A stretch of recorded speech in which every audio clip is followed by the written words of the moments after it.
The foreign policy for World War I was isolationism. This isolationist attitude was developed due to the Great Depression of the 1930s, destroying the country's economy. Americans felt by avoiding any foreign entanglements we could rebuild our economy.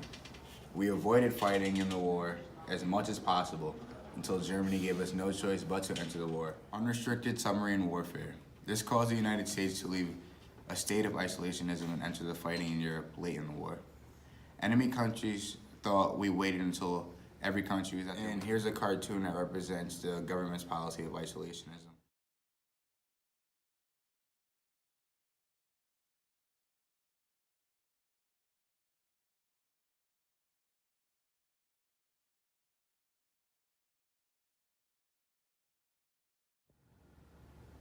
Up next is Derby with World War II. Throughout American history, we've seen the United States change their foreign policy due to various different circumstances around the world.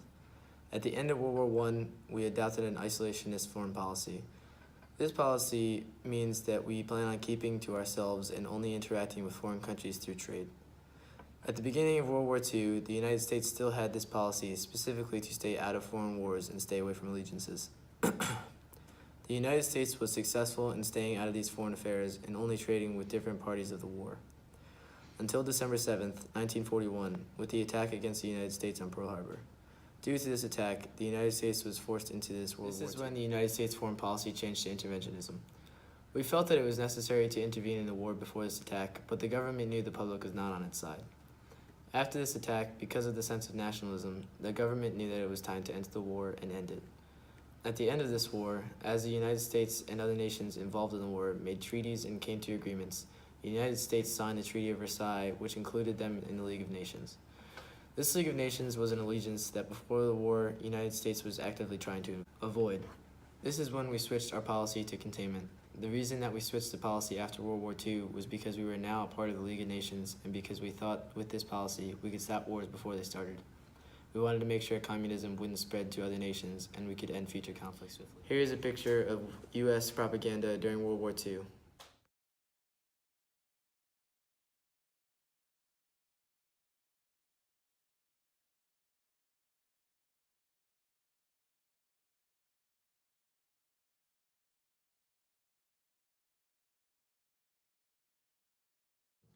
With the ending of World War II in 1945, the next major conflict the United States would be involved in is the Korean War. Coming out of the war, the United States would tend to have issues with the Soviet Union. They were attempting to spread communism across Europe and Asia. This would start many conflicts. With the geography of Korea being a major factor in the war, the North was attempting to spread communism to the South, which started a civil war.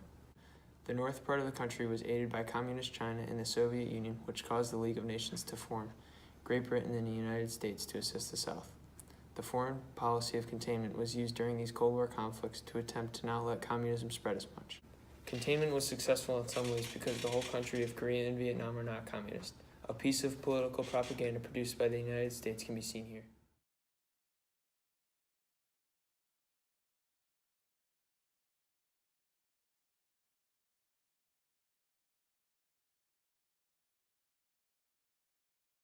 The United States technically never declared war on Korea. Instead, military action was authorized by the United Nations.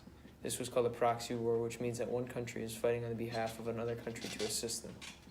This was the first of these types of wars of the Cold War, which also included the Vietnam War.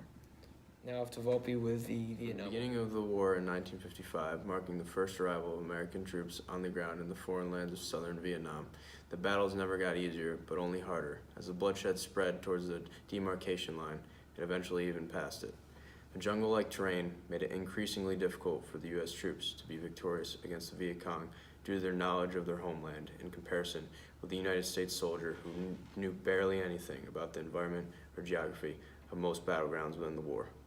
Over time, this resulted in mass casualties on behalf of the United States in South Vietnam, which caused uproar in the American public and led to the resignation of Lyndon B. Johnson. In the years following, Richard Nixon took office and approaching the 1970s began to withdraw large amounts of U.S. troops from Vietnam, but intensified U.S. air raids as our country began the largest bombing campaign in its history. Inevitably, the desire to contain the spread of communism through militarism lost support from the American public, which resulted in the end of U.S. involvement in Vietnam in 1975.